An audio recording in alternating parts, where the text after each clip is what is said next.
was an incredible project that Diana started, and it really grew out of one of those what if kind of moments. She was visiting the Hill with some friends, and her background is she is a 22-year law enforcement veteran from Tulsa, Oklahoma. Yes, I know Sticks. She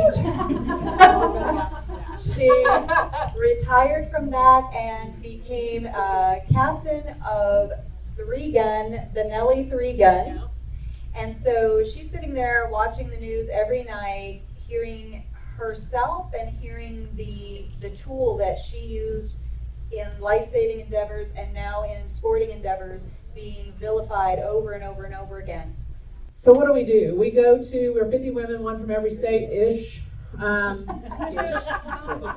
That's where it started. We just go tell our stories, our personal stories about why we support the Second Amendment. We're gun owners. We're not the evil people that you think we are. Because I'm passionate. I'm passionate about freedom, safety, educating others. But in Chicago, it was different. You know, we had a lot of violence. We still do. But at the end of the day, we were the last state in the United States of America to get concealed carry. We had a total ban on firearm ownership for 3 decades. It took Mr. Otis McDonald, along with David Conning Lawson, to go to the United States Supreme Court to secure that victory. So I found myself complying with that new ordinance, and my rights were violated because the city said if you wanted to have a gun in the home, you must get training. But they prohibited gun ranges at the same time. So therefore, I reached out to my state organization, told them the hoops I jumped through, and Easy versus Chicago was born.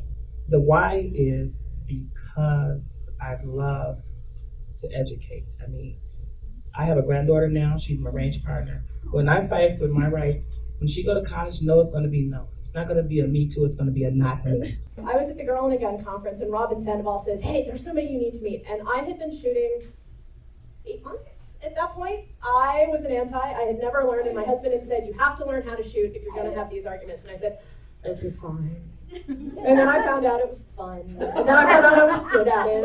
But for me, safety and being safe was always number one on my mind. I needed to do whatever I needed to feel safe. And one of the things that I realized when I got out of the Marine Corps was I didn't have that safety network of my, brothers and sisters with me when we deployed. I was now finding myself completely on my own, responsible for my own safety. I didn't have a whole platoon of Marines backing me up.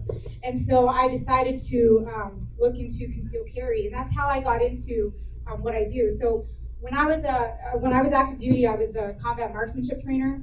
I had never really thought about concealed carry for myself as an individual until I got out. Why I do this, because it's very important for me as a young woman and for my nieces to grow up in the same world, and for them to have the same freedom and safety that I feel. And the reason I'm afforded that opportunity is because of the country I live in. I'm like a 3rd generation, really active gun owner, that kind of a thing. And Di called and said, "We're doing this. Would you like to be the Ohio rep?" And I said, my plate is so full that I'm going to have to say no. And then the next day I talked to Rob and I said, Di, I've kind of seen her here or there, but she's not in the circles that I ran in.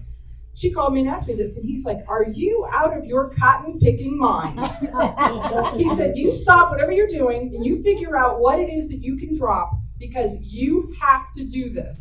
So growing up in New York City, it was not exactly a gun-friendly home. It was more of a, what is a gun home? It's not something that's really well known or spoken about in New York City, and it's not, unless you're law enforcement or your family served in the military, you have no idea what a gun is. Probably never seen one. So when I started getting into shooting, it was actually from my aunt who lives what we call upstate New York, and the rest of New York says New York. But she was actually a firearms instructor. She had gotten into it, and she was actually the one who had started teaching me. So I started driving up 3 hours almost every weekend. For somebody who lives in the city that, bagel store and a pizza place is a rock and stone away, driving 3 hours every weekend was a lot. But I did it because I wanted to learn how to shoot. So then when I turned 21 and was able to get my permit for my pistol in New York City, I found out I can't leave my home with it. I can go to a range within New York City, and that was it. Could not carry it on me, could not go to New Jersey, which was 5 minutes away, couldn't go to my family's home upstate with it in the same state. I was not allowed to leave New York City. So for some of you that may know, there is a Supreme Court case that is being heard. I believe it's now December 2nd. They settled on the time, they set a date.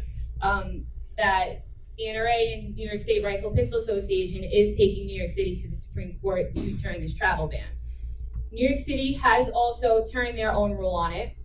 So when I started researching a lot of the laws of what I can't do and I'm not allowed to do because I'm not trusted as somebody who not only is a New York City citizen, but as somebody who serves and protects New York City for the last 11 years as a paramedic in some of the worst possible areas that you can imagine in New York City, it was very disheartening to really understand and learn what I was not allowed to do and how restricted my rights were.